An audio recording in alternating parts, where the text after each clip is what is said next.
Χαίρετε κυρίες και κύριοι. Στον αέρα η δημόσια ραδιοφωνία της Αρμενίας. Τις τελευταίες ειδήσεις παρουσιάζει η Ιλιάνα Μανουκιάν.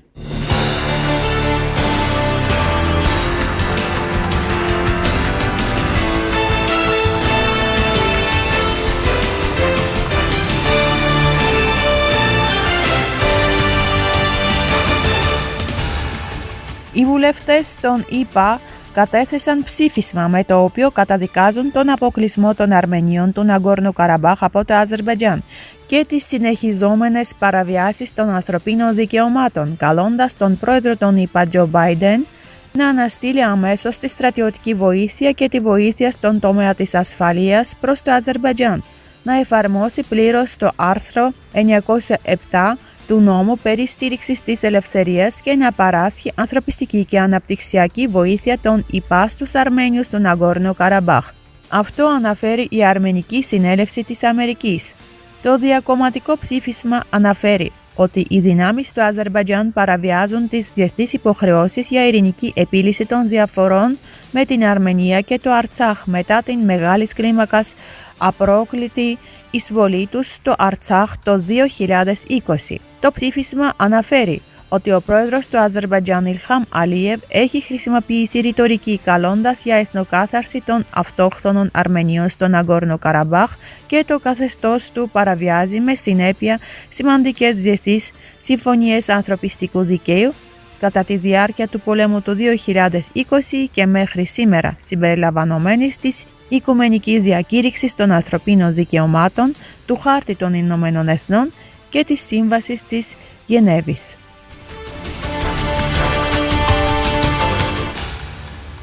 Η Πρωθυπουργός της Ισλανδίας, Κάτριν Γιακομπντάτιρ, στην ομιλία της στην χειμερινή σύνοδο της ΠΑΣΕ, επίσης αναφέρθηκε στο κλείσιμο του διαδρόμου του Μπερντζόρ, Λατσίν, από το Αζερμπαϊτζάν.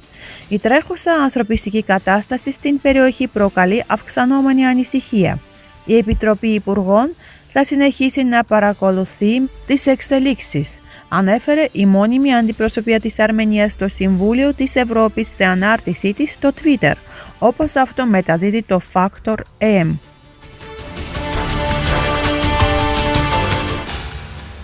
Οι αντίπαλοι της Αρμενίας είναι αντίπαλοι της Γαλλίας. Αυτό δήλωσε ο Υπουργός Εξωτερικών Ζέραλτ Ντάρμανεν στο ετήσιο γεύμα της Συντονιστικής Επιτροπής των Αρμενικών Οργανώσεων στη Γαλλία, όπου εκπροσωπούσε τον πρόεδρο και την κυβέρνηση της Δημοκρατίας. Ο Υπουργός Εξωτερικών υποσχέθηκε ότι η Γαλλία θα συνεχίσει να αναζητά λύσεις για τον αποκλεισμό του Αρτσάχ. Έχω την τιμή να εκπροσωπήσω τον πρόεδρο της Δημοκρατίας της Γαλλίας Εμμανουέλ Μακρόν απόψε στο ετήσιο δείπνο, όπου θυμήθηκα την υποστήριξη της Γαλλίας στους Αρμένιους, έγραψε ο Υπουργός Εσωτερικών στο Twitter.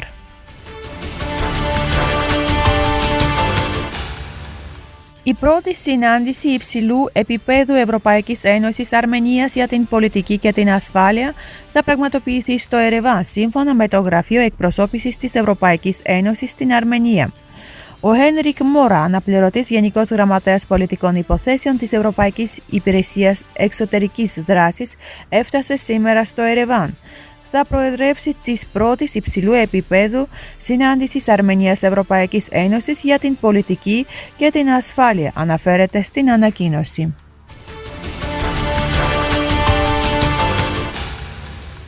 Σε απάντηση στη συνεχιζόμενη επίθεση του Αζερμπαϊτζάν εναντίον του λαού του Αρτσάχ, σειρά από μη κυβερνητικές οργανώσεις και ακτιβιστές θα συγκεντρωθούν έξω από το Καπιτόλιο των ΗΠΑ στις 27 Ιανουαρίου για να ανακοινώσουν τον σχηματισμό του συνασπισμού για τη διάσωση του Αρτσάχ. Ο συνασπισμός θα περιλαμβάνει μέλη του Κογκρέσου, εκπροσώπους της αρμενικής κοινότητας, δημόσιους οργανισμούς και θρησκευτικούς ηγέτες που ανησυχούν για την τύχη των Αρμενίων του Αρτσάχ. Για περισσότερες από 40 ημέρες, ξεκινώντας από τις 12 Δεκεμβρίου, η κυβέρνηση του Αζερμπαϊτζάν έκρισε τον δρόμο του Λατσίν, τον μοναδικό δρόμο που συνδέει τη δημοκρατία του Αρτσάχ και χριστιανούς Αρμένιους με την Αρμενία και τον έξω κόσμο. Τα μέλη του συνασπισμού «Σώστε το Καραμπάχ» εκφράζουν την αλληλεγγύη τους στον λαό του πολιορκημένου Αρτσάχ και δεσμεύονται να συνεργαστούν για να κινητοποιήσουν από κοινού την προσοχή των μέσων ενημέρωσης. Ο συνασπισμός «Σώστε το Αρτσάχ» καλεί την κυβέρνηση των ΗΠΑ να λάβει όλα τα απαραίτητα μέτρα για την προστασία του αρμενικού πληθυσμού του Ναγκόρνο Καραμπάχ και να ασκήσει οικονομική πίεση στο Αζερμπαϊτζάν για να ανοίξει το διάδρομο. Συγκέντρωση διαμαρτυρίας χθες έχει πραγματοποιηθεί έξω από την πρεσβεία του Αζερμπαϊτζάν στην Ουάσιγκτον.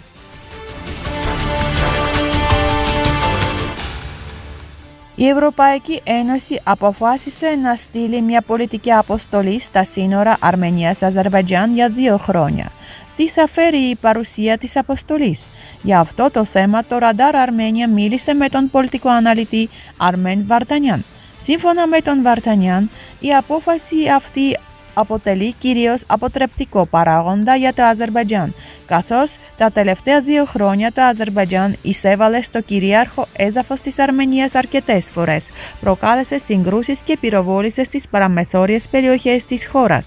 Και η αποστολή αυτή τώρα θα μειώσει δραστικά αυτούς τους κινδύνους. Σύμφωνα με τον πολιτικό αναλυτή, το Αζερμπαϊτζάν έκανε προσπάθεια να αναγκάσει την Αρμενία να υπογράψει συνθήκη ειρήνης με τους δικούς του όρους, προκαλώντας συγκρούσεις στα σύνορα. Και σήμερα στερείται πραγματικά αυτό το χαρτί.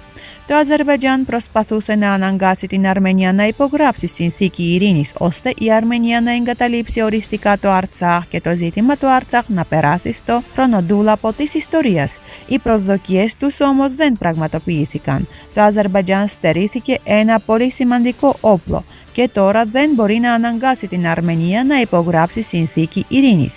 Νομίζω ότι η απόφαση για την αποστολή της Ευρωπαϊκής Ένωσης θα έκλεινε το θέμα της κατάρριψης του διαδρόμου του Ζαγκεζούρ με τη βία.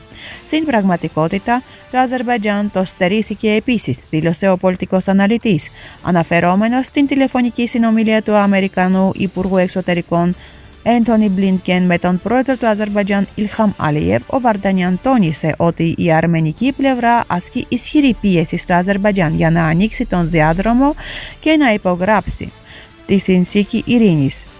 Αποδεικνύεται ότι το Αζερμπαϊτζάν στερείται ενός άλλου εργαλείου πίεσης. Με το κλείσιμο του διαδρόμου του Λατσίν προσπαθούν επίσης να αναγκάσουν την Αρμενία να ανοίξει τον διάδρομο.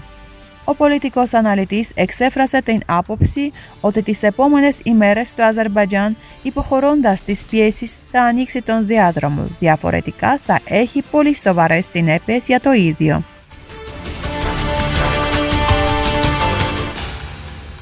Από τις 29 Απριλίου αυτού του έτος η Wizz Air θα ξεκινήσει πτήσεις σε 3 δρομολόγια. Οι πτήσεις Dortmund-Erevan-Dortmund θα πραγματοποιούνται με συχνότητα 2 πτήσεις την εβδομάδα, κάθε Τετάρτη και Κυριακή. Οι πτήσεις Σόφια-Erevan-Σόφια θα πραγματοποιούνται με συχνότητα 2 φορές την εβδομάδα, κάθε Τετάρτη και Κυριακή. Από τις 12 Ιουνίου η αεροπορική εταιρεία θα εκτελεί τις πτήσεις από Πράγα-Ερεβάν-Πράγα με συχνότητα πτήσεων 2 φορές την εβδομάδα κάθε Δευτέρα και Παρασκευή.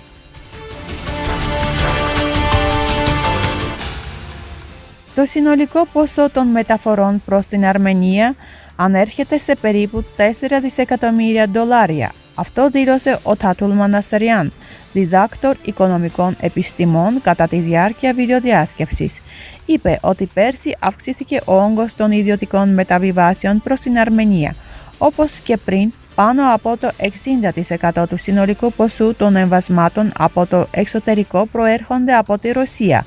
Τα ποσά αυτά επενδύονται κυρίως στον τραπεζικό τομέα, πρόσθεσε ο Μανασαριάν. Ο ειδικός εξήγησε ότι τα κεφάλαια αυτά χρησιμοποιούνται για την έκδοση δανείων, τα οποία με τη σειρά τους έχουν θετικό αντίκτυπο στην επιχειρηματική δραστηριότητα στην Αρμενία. Αυτά για σήμερα. Για περισσότερες πληροφορίες επισκεφτείτε το El Arm Radio AM. Καλή συνέχεια.